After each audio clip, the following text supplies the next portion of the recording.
तपाईँ हेर्दै र सुन्दै हुनुहुन्छ रेडियो जनकपुर 97 मेगाहर्ज मिथिला नगरपालिकाबाट सञ्चालित अनलाइन कक्षा। तपाईँहरूले मिथिला नगरपालिकाको वेबसाइटमा गएर हेर्न र सुन्न सक्नुहुनेछ। धन्यवाद। तपाईहरू सुन्दै र हेर्दै हुनुहुन्छ जनकपुर रेडियो 97 मेगाहर्जबाट सञ्चालित अनलाइन क्लास। सदा चाहिँ आज पनि म तपाईहरूको सामु उपस्थित भइसकेको छु। तपाईको नेपाली शिक्षक कुन्ता पोखरेल।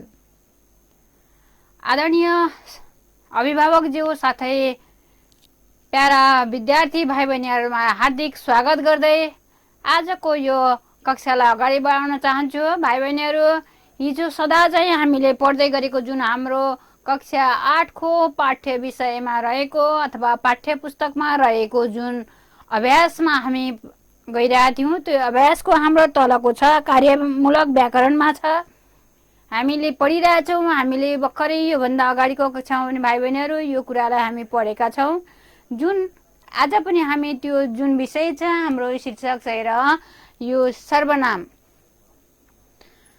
नेपाली व्याकरणमा सबैभन्दा पहिले नाम पछि आउने 9 वटा पदहरू मध्येमा हामीले यो सर्वनामलाई पनि एउटा मुख्य पदको रूपमा लिने गर्दछौं। भाइ बहिनीहरु, अगाडि पनि हामीले भनिसकेका छौं र अहिले पनि म तिमीहरूलाई सम्झाउन अथवा स्मरणको लागि केही भन्न गइरहेको छु। भाइ बहिनीहरु, राम्रोसँग सुन्ने। अवश्य पनि तिमीहरूले पढ्ने टाइममा अथवा यस समयमा कक्षा 8 को पाठ्य पुस्तक लिएर बसेका होला हैन। सधैँ बस्दाखेरि पाठ्य पुस्तक लिएर बस्ने र पाठ्य पुस्तकको पेज नम्बर 12 मा भाइ बहिनीहरु यो कार्यमूलक व्याकरण छ। जुन पाठ 2 को कार्यमूलक व्याकरणमा यो सर्वनाम हाम्रो व्याकरणको सर्वनाम दिएको छ। भाइ बहिनीहरु, यो हेर्ने राम्रोसँग सर्वनाम भनेको के हो भन्ने कुरा बुझ्नलाई यसको सामान्य परिभाषा म तिमीहरूलाई भनिदिन्छु। परिभाषामा विशेषतः नाम भनेको त हामीले बुझिसकेका छौं। नामको सट्टामा आउने शब्दलाई नै हामी के भन्ने गर्छौं? सर्वनाम भन्दछौं हैन। छोटो सही तरिकाले हामीले बुझ्नको लागि मात्रै मैले तिमीहरूलाई भनेको छु। अवश्य पनि हामीले बुझिरहेका छौं, तैपनि एकपल्ट स्मरण गरौँ। नाम त्यो हो जसले कुनै वस्तु, व्यक्ति र पदार्थलाई बोध गराउँछ भने त्यसको सट्टामा प्रयोग हुन आउने शब्दलाई चाहिँ हामी के भन्ने गर्छौं? सर्वनाम भन्ने गर्दछौं है। यसरी हामीले बुझौं। सर्वनाम भनेको त्यो वस्तु हो जसले नामकै सट्टामा आएर नामकै काम गर्ने गर्दछ है। त्यसकारणले यो सर्वनाम मैले तिमीलाई भने सर्वनामका प्रकार यहाँ लेखिदिएको छु भाइ बहिनीहरु। प्रकार यहाँ हेर। पुरुषवाचक सर्वनाम, दर्शकवाचक सर्वनाम र सम्बन्धवाचक र प्रश्नवाचक गरेर 4 प्रकारका सर्वनामहरू मैले यहाँ तिमीलाई बोर्डमा लेखिदिएको छु है। हामीले 4 प्रकारका सर्वनामहरू पढ्नुपर्छ, जसमा पुरुषवाचक, दर्शकवाचक, सम्बन्धवाचक र प्रश्नवाचक है। पुरुषवाचक भनेको के हो त? अब हेर, पुरुषवाचकलाई पनि हामीले 3 भागमा विभाजन गरेर पढ्ने गर्दछौं भाइ बहिनीहरु। यसमा के छ भने पुरुषवाचक, पुरुष भनेको त्यो व्यक्ति हो जसले कुनै काम गर्छ, गराउँछ र सुन्छ हैन। त्यो व्यक्तिलाई हामी के गर्ने? पुरुष भने प्रथम पुरुष, द्वितीय पुरुष र तृतीय पुरुषलाई हामीले 3 भागमा विभाजन गरेका छौं यसलाई पनि।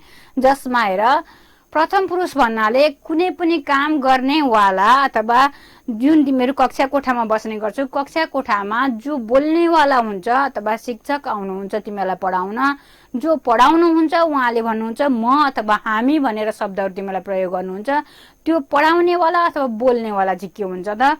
प्रथम पुरुष हुन्छ है त। जस्तै म बोलिरहेछु, यो म प्रथम पुरुष भएँ। अब तिमीहरू बसिरहेछौ, सुनिरहेछौ हैन। बोल्ने के हुन्छ?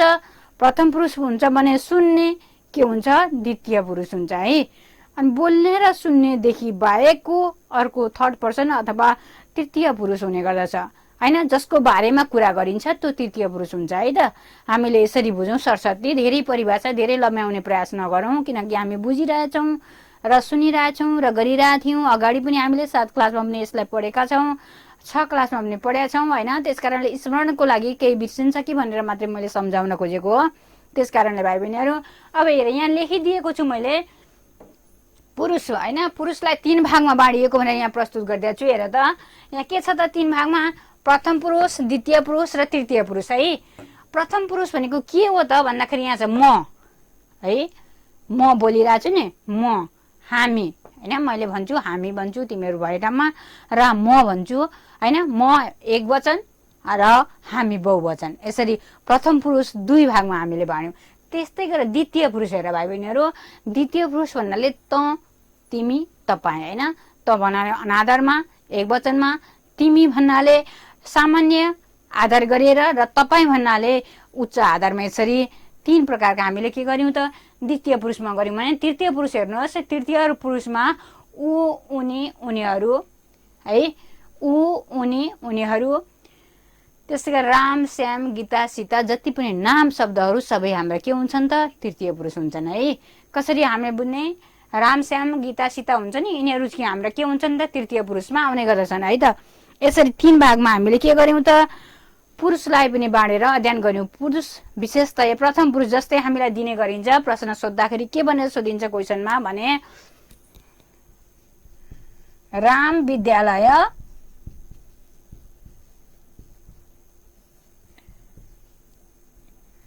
जान्छ गरिदिएको छ होइन, जान्छ।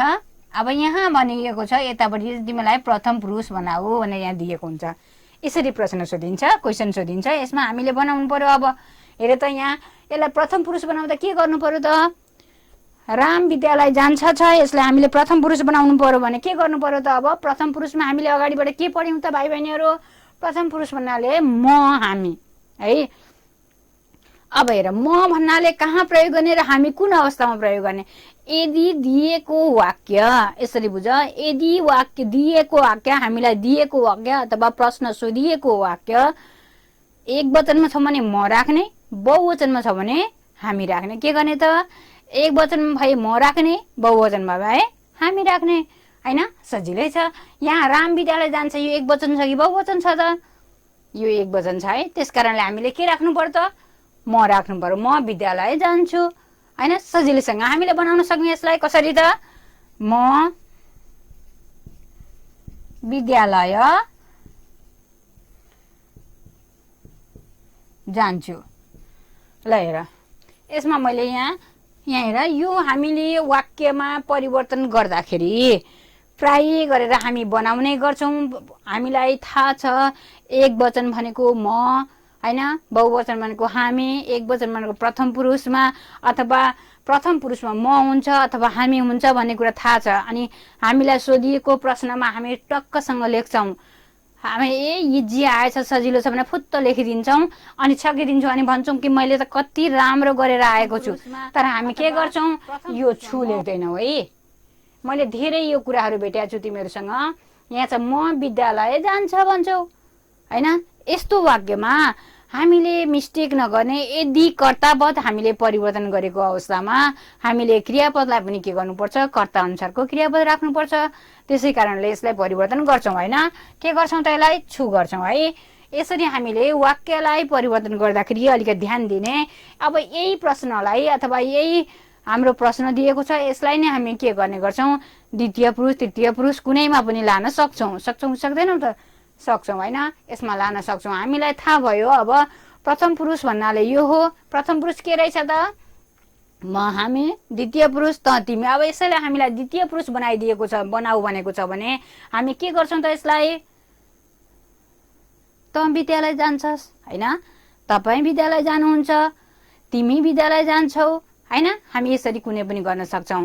तर अर्को कुरा, कहिले कहिले हामीलाई के हुन्छ भने मिस्टेक हुनसक्छ अथवा हामी हडबडिएर अगाडि बढ्छौँ। त्यस अवस्थामा के गरिदिन्छौँ? कालैलाई परिवर्तन गरिदिन्छौँ है।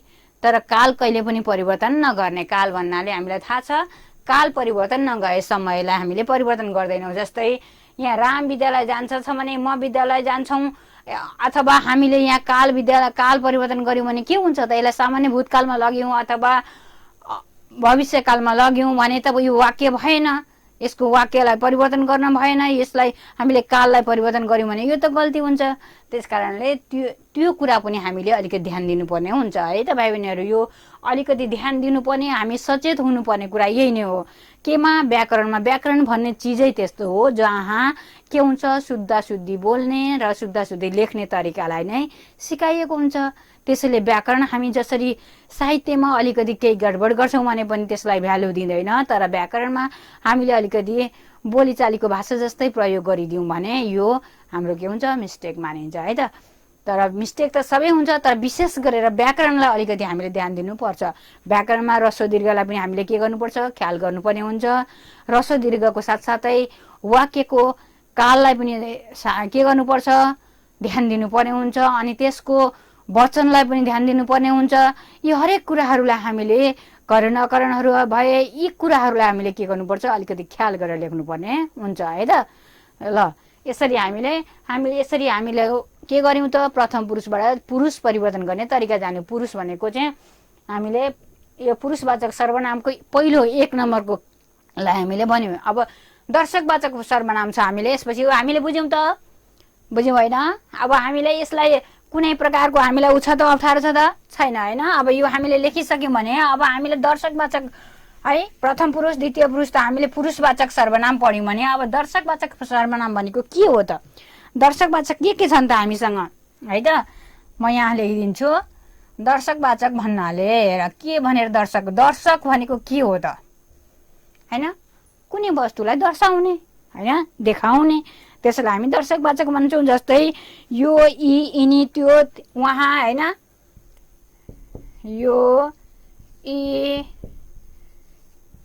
यिनी हैन, त्यो, उहाँ आदि है, मानव आदि। हामीसँग यहाँ धेरै ठाउँ नभएकोले मैले यति लेखिदिएँ। ल हेर त, यो जस्तै दर्शक देखाउने के, हेर्ने, कुनै पनि काम गर्ने हैन। यो राम्रो छ, मैले तिमीलाई भने यो डट पेन हो अथवा यो मार्कर हो भने यो भन्ने सर्वनाम भयो हैन। यसमा सर्वनाम प्रयोग गरियो। यसरी सर्वनाम त्यो दर्शकवाचक सर्वनाम भयो, जसले गर्दाखेरि दर्शक देखाउने कामलाई गर्यो है त। मैले सरसर्ती भनिदिने प्रयास मात्रै गरेँ, धेरै तिमीलाई सम्झाइरहनु नपर, धेरै परिभाषाहरू दिन, सरसर्ती यसको उदाहरणहरू यहाँ के हुन् भन्ने कुरालाई मात्रै चिनाइदिन्छु है त। अब सम्बन्धवाचक, सम्बन्ध भन्नाले रिलेसन हैन, सम्बन्धवाचक सर्वनाम जुन सर्वनाममा जो जे जुन जे हैन, यो विशेष गरेर जो जुन जे हैन, जो जे जुन जे जुन हैन, हामी भन्छौँ। अब जुन पनि हुन्छ, जे पनि हुन्छ आदि भनौँ न यसलाई हैन। यसरी नै हामीले अगाडि बढौँ। जस्तै छ जुनसुकै, जेसुकै पनि राखिन्छ,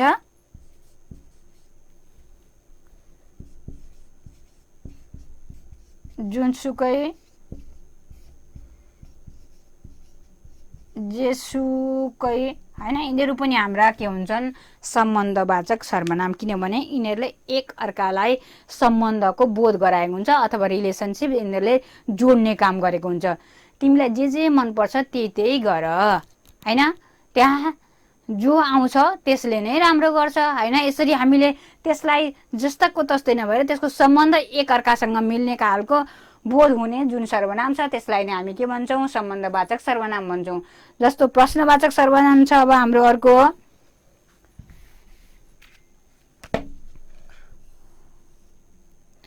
प्रश्नवाचक सर्वनाम। प्रश्न भन्नाले नै हामीले सोध्ने कुरा भन्ने बुझिन्छ। जस्तै को, के, कुन, को हैन,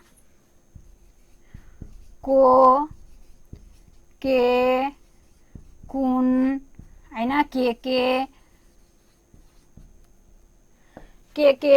हैन। त्यस्तै गरेर कुन, केही, कुनै, केही,